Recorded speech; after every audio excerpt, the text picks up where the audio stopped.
Ülkemizde zaten uyulmayan bir anayasa var. Bu anayasa uyulmadığı için de gençler için herhangi bir şey yapılacağını da düşünmüyorum. Ki kaldı ki ülkemizde birçok sorun var. Bu sorunların da başlı başına çözülmesi gerekiyor. Bunların yanı sıra birçok sorun varken de bizlerin, gençlerin bu kısımda yer alacağını düşünmüyorum açıkçası. Bu yüzden de gençlerin hiçbir alanda bir kanunda vesaire bir şeyde konuşacağını sanmıyorum. Yani sadece tartışma olarak kalacağını düşünüyorum. Çünkü gençler için herhangi bir şey olacağını sanmıyorum. Çünkü sadece mecliste konuşuluyor yani. Haberlerde, medyada, orada burada konuşuluyor. Herhangi bir icraatın veya bir vaatin yerine geldiğini görmedik bu zamana kadar. Olacağını da sanmıyorum. Gençler aslında özgürlüğün kısıtlanmadığı, fikir özgürlüğünün olduğu, özgürce yaşayabildiği ve bunun yanı sıra gelecek kaygısının olmadığı iyi bir ülke istiyor aslında. Bunun için anayasa istiyor. Bunda umarım olur yani. Öyle bir beklentimiz var yani öyle diyelim. Vallahi ben anayasaya ilk başta yolsuzluğun olmaması, yolsuzlukla çok sert biçimde bir mücadele için bir anayasa başlığı oluştururdum. Bu yüzden de anayasaya ekleyebileceğim en güzel şey yolsuzluğun olmaması. Ülkemizin daha iyi bir yere gelmesi için temellerinin, adaletin temelinin ilk başta oluşturulması, ondan sonra gelecek iktidarların da bunu bozmadan, kendi şeylerini katmadan o temel üzerine yıkıp tekrardan kendisine göre halkın istediği şekilde yönetmesini, temelini oluşturmasını isterdim. Sadece gelen hangi parti olursa olsun, hangi iktidar olursa olsun kendi çıkarlarını düşünüyor. Yani burada yine ezilen yine halk oluyor. Yani bunun Türk'ü, Kürt'ü hiç fark etmiyor. Bugün yine Türk de evine mesela ekmek götüremiyor, Kürt de evine ekmek götüremiyor. Bu da en başına bir sorun bence. Bu yüzden de mesela ilk başta bunun çözülmesi gerekiyor. Ondan sonra da geri kalan sorunların çözülebileceğini düşünüyorum ben. Anayasayı kendine göre değiştirir iktidar. İktidar şu ana kadar yaptığı her şeyi kendine göre değiştirdi. Onu da kendine uyarlamaya çalışıyor büyük ihtimalle. Yani bir şey olmaz bu yeni anayasada. Olan yine onlara olur. Onlar için yani nasıl diyeyim? Onlara yarayan maddeler gelir anayasaya. Yani bana yarayan bir madde gelmez büyük ihtimalle. Ama gençler şu an ülkede anayasaya geçin de ülkede normal bir adalet sistemi olursa gençler ondan bile memnun kalır şu an yani yeni anayasa değil.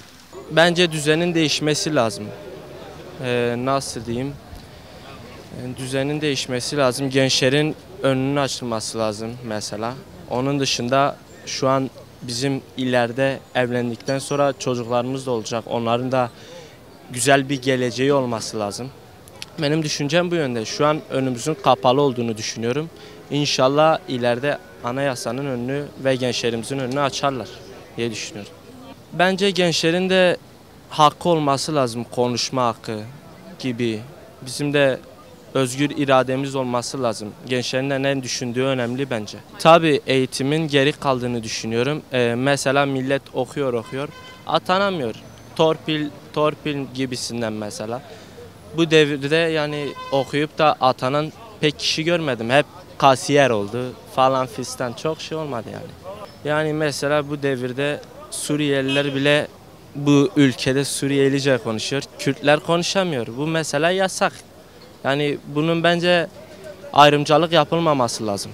Ben öyle düşünüyorum. Yani anayasal olarak anayasa değişikliğinde tabii ki de bir hukuk çerçevesi içerisinde gidilmesi gerekiyor. Özellikle yargının bağımsız olması lazım.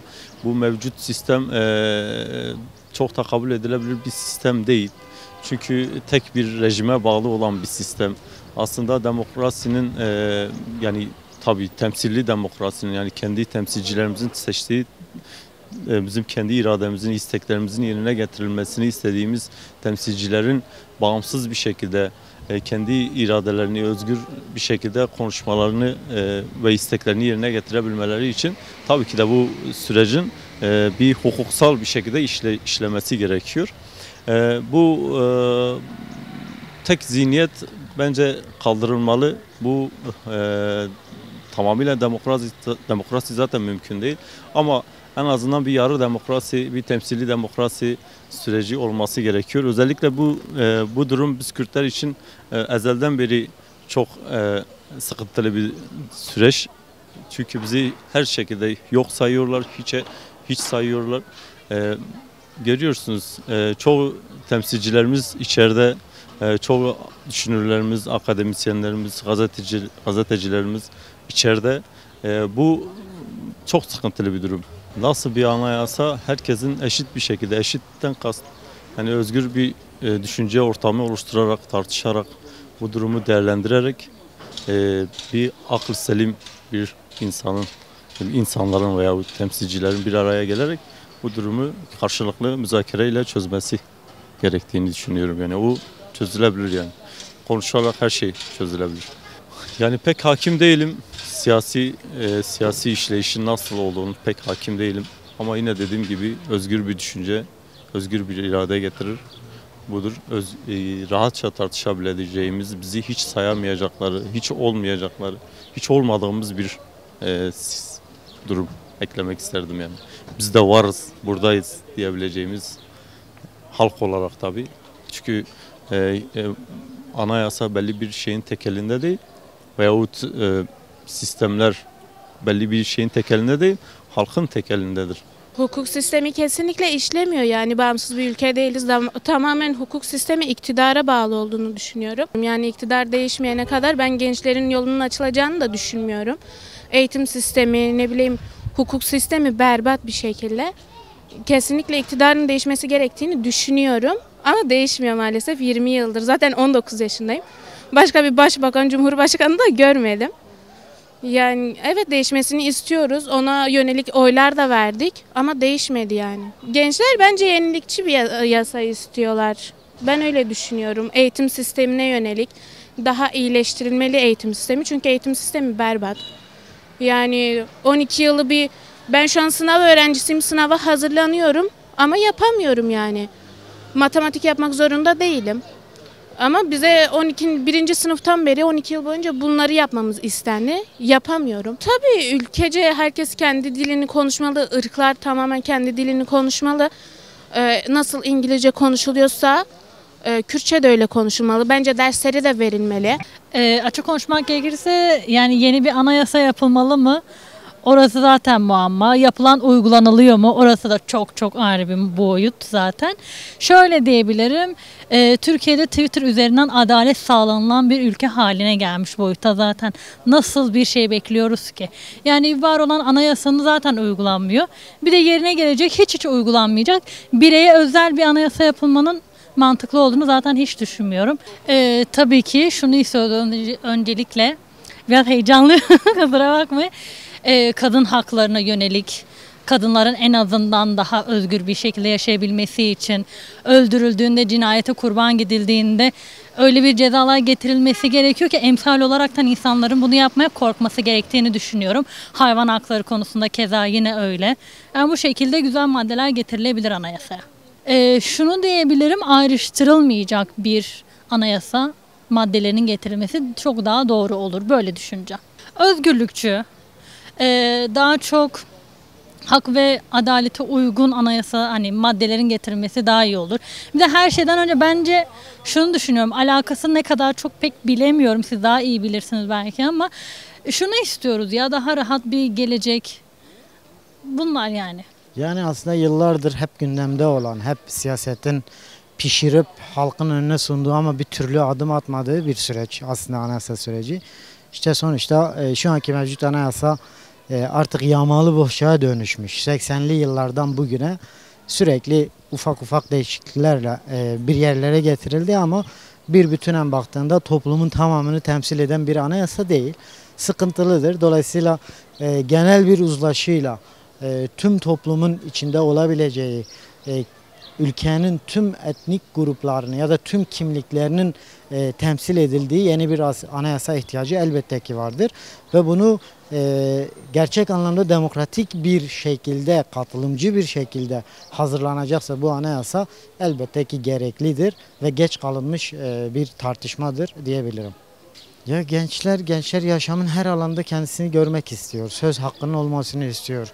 Ülke politikalarının, merkezi politikaların, yerel politikaların bir bütünen gençleri de içinde barındıracak bir şekilde olması gerekiyor. Ama bakıldığı zaman meclise bakın, meclisteki vekil ya da bakanların nüfus, yaş oranına baktığınız zaman bile gençlerin hiçbir şekilde dikkate alınmadığı bir yönetim anlayışı var. İşte bunun değişmesi için gençlerin de sonuçta toplumun büyük oranını oluşturan artık bir genç nüfus var ülkede. Bu gençlerin de anayasa sürecine dahil edilmesi lazım. Zaten anayasanın yapma aşamasında toplumun tüm farklı gruplarının da içine dahil edildiği bir şekilde tartışmalar yürütülmeli ki yapılan anayasa herkesin kendini gördüğü bir anayasaya göre şekillensin.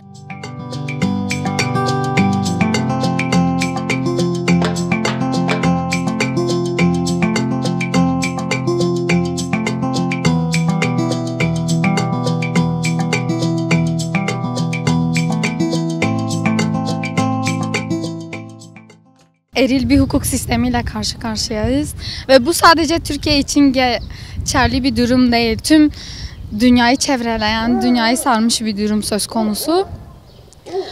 En çok da kadınların iş hayatında olsun, aile içinde olsun, özellikle okulda, küçük yaşlarda başlayan toplumun kısacası her alanında böyle kadını hep bir baskı içine alma, kadının bedeni üzerinden olsun ya da onun zaafları üzerinden. Örneğin bu herhangi bir en ufak küçük bir şey bile olabilir. Ama buna direnen kadınla da karşılaştığında bu sefer zorbalıkla, şiddetle karşı karşıya kalıyor. Kadın bununla karşı karşıya kaldığında bunun failleri ne oluyor? Her zamanki gibi bildiğimiz ya kadını öldürüyorlar ya da zorla taciz ve tecavüz ediliyor. Daha sonrasındaysa ellerini kollarını sallaya sallaya sokakta yürüyorlar. Bir de şu da var. Mahkemeye çıktıklarında da böyle beyefendi gibi giyiniyorlar güzel bir şekilde. Ve işte biz hiç böyle bir şey yapmadık denilerek hemen o eril hukuk tarafından cezasızlandırma politikasıyla kalıyor o kişiler. Biz de buna karşıyız. Bunun için elimizden gelen tüm mücadeleyi vermeye çalışıyoruz biz kadınlar olarak. Örneğin kadınların iş hayatında biraz daha tamam deniliyor, işte koşullar eskisi gibi değil. Biraz daha iyi ama daha da elverişli hale getirilebilir. Kadını biraz daha düşünmek gerekiyor. Bir taraftan kadını, bir taraftan da erkeği. Çünkü getirilen anayasa sadece kadın için değildir. Erkek içindir de, yaşlı içindir de, genç için, çocuk için, hepsi içindir. Bu yüzden böyle büyük bir çerçeveden bakmak gerekiyor. O büyük çerçeveden ele alıp ona göre sonuçlar, çözümler üretilmeli. Birçok yere gittiğimizde kişinin kendi ana diliyle konuşması bu kişinin doğduğu andan beri en büyük hakkıdır. Ama eğer ki bu size verilmemişse ya da verilmiş gibi gösterilmeye çalışılıyorsa bile bu hiç güzel değildir. Yani bunu isteyebilirim. Ben kendim şahsen bunu istiyorum. Gittiğim her yerde dilimi konuşmak istiyorum. Örneğin okul çağında. Ben okula başladığımda kendi ana dilimde konuşamıyordum. Konuşamadığım için de çok zorluk çekiyordum. Ama benden sonraki nesillerin böyle olmasını istemiyorum. Kendi ana dilinde insanın konuşması kadar güzel bir şey yok.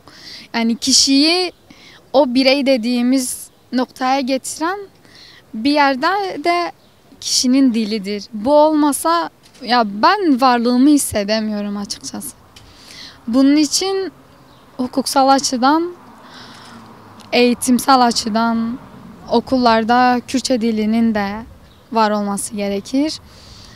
Bir de kadınları korumak adına ve onlara zarar verenlerle mücadele etmek adına anayasada daha aslında sert demek değil, daha böyle caydırıcı da demek değil, daha erkeklerin böyle erkeğin değil aslında eril zihniyetin hani farkına varacağı, çirkinliği görüp o çirkinlikten vazgeçip güzelliğe doğru gideceği bir anayasa geliştirilmesi gerekir.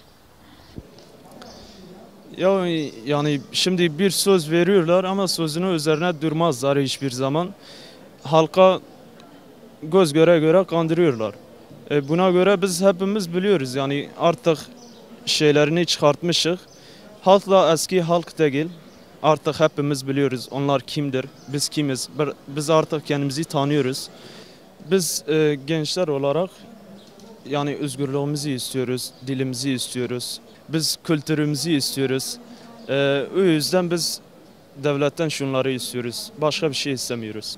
Şimdi devlet eğer özgürlüğümüzü verse Türkiye'de zaten savaş, ondan sonra halkların arasından politikalar bir şey kalmaz hiçbir zaman. Ama yani yine devlete geri dönüyoruz. Bu ülkenin yeni bir anayasaya ihtiyacı olduğu zaten biz yıllardır söylüyoruz. Korkunç bir anayasa var. Çünkü 80'li darbesinin getirmiş olduğu anayasa hala yürürlükte. Tam ne kadar yamalı bohçaya dönmüş de olsa. Birçok sıkıntılı madde var. Biz hukukçuların yıllardır tartıştığı ve değişmesini talep ettiğimiz maddeler var. Şimdi bu iktidarda aslında 20 senedir bunlar ülkeyi yönetiyor. Şimdi gelmişler bir daha zaten daha önce 2017'de de biliyorsunuz referandumla anayasa zaten değişti. Ve dünyada üzerinde bir örneği olmayan saçma sapan bir sisteme geçtik. Başkanlık sistemi de başkanlık sistemi de değildi. Gayet bir demokrasiden monarşiye aslında bir geri adımdı. Ben öyle değerlendiriyorum. Şimdi aynı iktidar gelmiş bir tekrar anayasa değişikliği yapacağız diyor. Şimdi samimiyetine biz gayet sorguluyoruz. Yani muhtemelen biz yani şeriat falan mı diye düşünüyorlar. Yani laiklik tartışmaları var. Bunu kaldırabilirler diye endişe ediyoruz. Çok umutlu değilim açıkçası. Ama tabii ki yanılmayı da çok isterim. Gerçekten böyle bir demokratik bir adım atıp bu bizim demokratikleşme taleplerimizi karşılayacak bir anayasa yapmalarını tabii ki isteriz. Kim istemez ki? Ama bu iktidara güvenmiyoruz bu açıdan. Taslak da sanırım şu ana kadar yayınlanmamış. O yüzden tam bir net değerlendirme de yapamıyorum. Bu şu anki anayasamız Türk etnik milleti kökenine dayalı bir anayasa. Ve bu kesinlikle gerçeği Türkiye'deki gibi bir coğrafyanın gerçekliğini karşılamayan bir anayasa. Örneğin 66. maddede vatandaşın herkesin Türk olduğunu söylüyor. Şimdi ben Türk değilim. Adım Bager, Kürtçedir. Şimdi bu böyle affedersin ama faşist diyebileceğimiz uç noktayı örnekler çok var. Giriş kısmından tutun. İlk 4 maddenin, işte ilk 3 maddenin değiştirilemeyeceği mesela. Dünya anayasalarına karşılaştırdığın mesela Alman anayasasında böyle bir şey yoktur. Alman anayasasının 79.3 maddesi vardı. Der ki temel hak ve hürriyetler değiştirilemez. Yani karşılaştırma hukuka baktığınız zaman Batı ülkeleri temel hak ve hürriyetlerin değiştiremeyeceğini devlet olarak yani bunun değiştireceğini korumuş. Biz gitmişiz ilk 3 maddeyi korumuşuz. Ne demek yani? Devletin nitelik ve özellikleri. Oysa anayasa hukuku dediğiniz zaman anayasa dediğimiz devleti değil vatandaşı koruyan bir belgedir. Özellikle azınlık haklarını koruyacak açıkça maddeler eklenebilir anayasaya. Ya mesela şey denebilir. İşte devlet toprak bütünlüğü içerisindeki azınlıkları tanıyacak ve onların haklarını korumaya yönelik pozitif önlemleri alacaktır. Ki öyle kabul ediliriz uluslararası insan hakları hukukunda. Çünkü zayıf durumda olan azınlıklardır. Çünkü adı üstünde az ve daha çok devletin korumaya, himayesine ihtiyacı vardır. İşte bunu mesela anayasal bir düzenle oturtabilir. Ana dilde eğitim, zannediyorum 42. madde anayasasının açıkça yasak. Diyor ki Türkçe dışında hiçbir dilde ana dil olarak eğitim okullarda verilemez. Bu saçma sapan bir madde. Günümüz uluslararası insan hukukuyla da bağdaşan bir madde değil. Azınlık haklarını tamamen göz ardı etmiş. Böyle garabet bir madde. Buna değişmesini istiyoruz. Onun dışında herkese işte eşitlikçi, özgürlükçü, özellikle idare kısmını, yüz küsür devamı. Merkezi yönetim, biz ülkemiz Türkiye Cumhuriyeti merkezi yönetim idari modelini benimsemiş. Ki ben buna yanlış buluyorum. Yerel yönetimin oldukça güçlenmesi lazım. Gerekirse eyalet sistemi ki benim düşüncem Türkiye için en uygun olan eyalet sistemidir. Yerel